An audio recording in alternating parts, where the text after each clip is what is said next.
Good morning. Oh dear. Well, there we are. Abortion. Well, I live in this world too. I'm a man, not a woe man. I had a mother and a grandmother and a wonderful, wonderful great-grandmother. Thank you. I've got pictures of them just over there.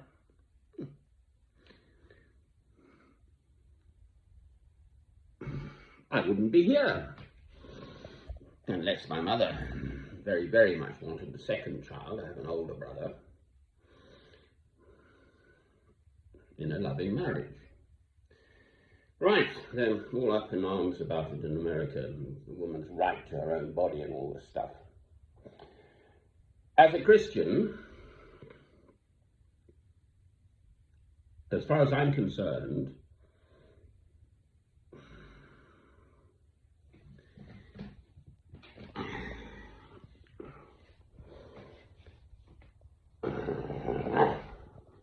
what can I normally do? Just doesn't feel right. Yeah. As a Christian, as far as I'm concerned, from conception is where God breathes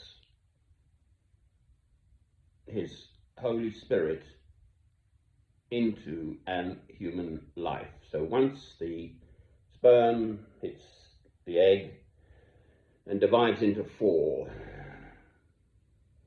that's life.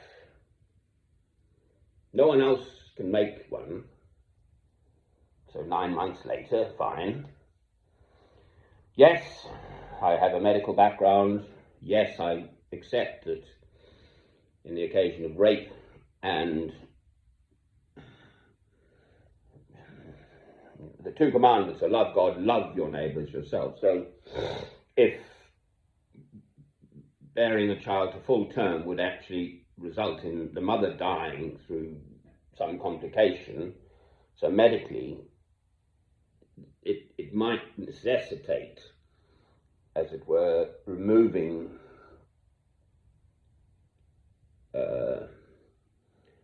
an obstacle to the mother living, the fetus. But other than that, I've just looked at the figures. This year already, there are over 14 million abortions in the world. You can look it up on Worldometer. 125,000 murders a year. Wow. And that is acceptable, apparently. Women seem to think that, a quick, how's your father? No, have an abortion then.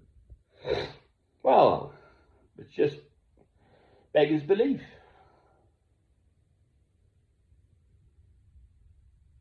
Every single human being is precious and special in God's eyes. If you have an abortion, that human being will never exist. Well, it's absurd.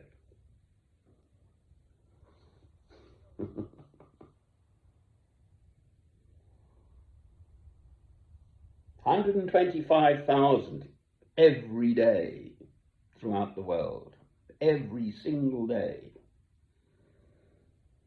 Murders. Yes, there's huge difficulties relating to men and women, the imbalance. My background to some extent is African. I'm a white African born in Cape Town, but Scottish missionary ancestor. And very often the women are sort of subjugated, suppressed. They do most of the work while I'm drinking. I'm sorry. I'm caricaturing to some extent, but not entirely.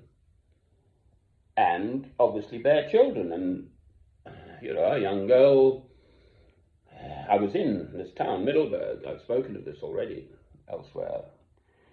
And there was this little fellow, we christened him Luke in the end, Matthew, Mark, and Luke of the Gospels was the physician, so he had no. We found he was a body the size of 6 months. He was 2. Had no language. I carried him around the room. All he said was "ma." AIDS, baby. I mean, the lorries come through this town, so the men generally driving the lorries have got the money, and the local girls, etc. And this woman was actually running a home, a white woman, but African white, if you see what I mean, you know, indigenous, with other black people, but running a home for these little ones. The result of a quick how's your father with the lorry driver sort of thing. I stayed with them for a while. I think I bought a brand new tyres for. I had a beautiful Land Rover. I had money then. I'm pretty sure, actually. I bought a brand new tyres for the Toyota Buckingham. How much it cost? I bought a complete set of brand new tyres, actually. Shame. I used to take them, great big trays of fruit to them home.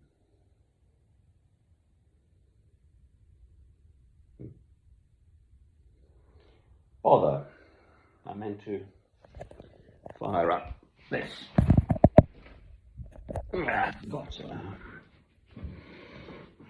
There's Robert, my son. There's my granny now, the one I was speaking about. There's my mother. There's little me, mother and grandmother. They're all there. This is just something of beauty. Keep me going.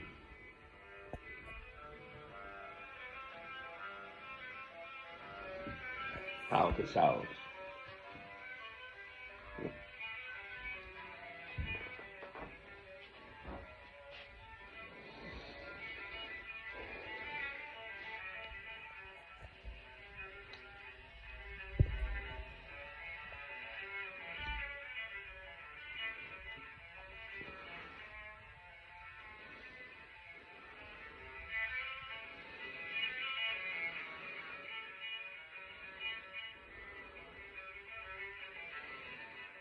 Yes, I do understand it's a hugely contentious matter.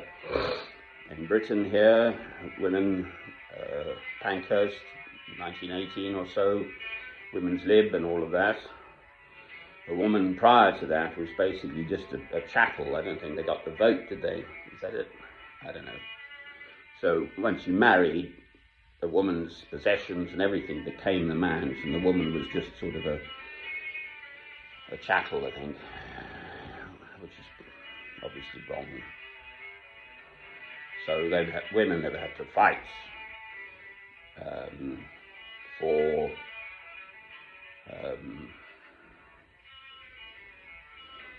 sort of equality before the law and so on, for a century more. I think it was 1918, wasn't it? Pankhurst chained herself to railings. Elizabeth Pankhurst, wasn't it? It's as old as the hills, the battle of the sexes and so on. That's the way God's made us. You obviously need a male and a female to create a new life, and then a nurturing environment for the next, if you're lucky. And then they look after you. May I have lots of children is sort of a Khoisan, a bushman farewell. May you have lots of children. They can look after you in your old age. Here's a Madonna. And David off to slay Goliath.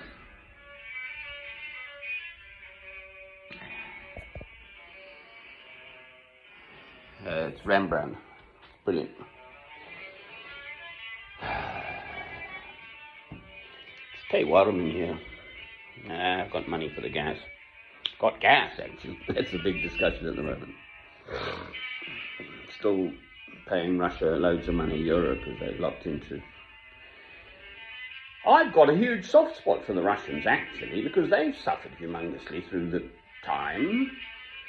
They lost, I mean, many more than Jews. 6 million in the Holocaust. I believe the figure is at least 20 million Russians lost in the Second World War. There are 2 books by Solzhenitsyn, the proper way to pronounce his name, Solzhenitsyn. The Gulag Archipelago, the 2 books.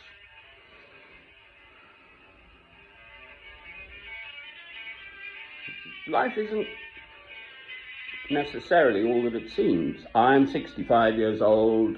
I'm still at it, trying to make some sort of sense of it. But because my life is based on the rock of Christ, my love of God through Christ, then it does make sense. Unbelievably, one would think.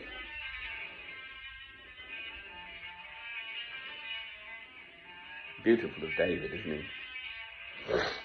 He's going to take down Goliath. Ooh, an act of violence. There we are then. David's going to take down Goliath. You know, did I say it the other way around? I'm not sure now. Anyway, Pau Casals, the best exponent of this, I think, ever, probably, in our kind of lifetimes. It's Bach, so 1600s, isn't it? Boom.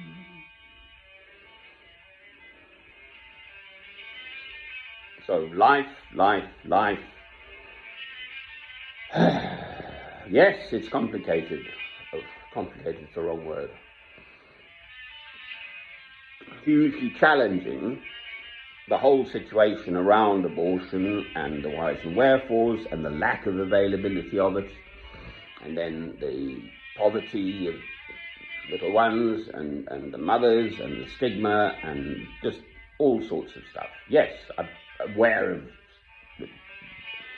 some of the issues around all of this. I'm not entirely insensitive to the huge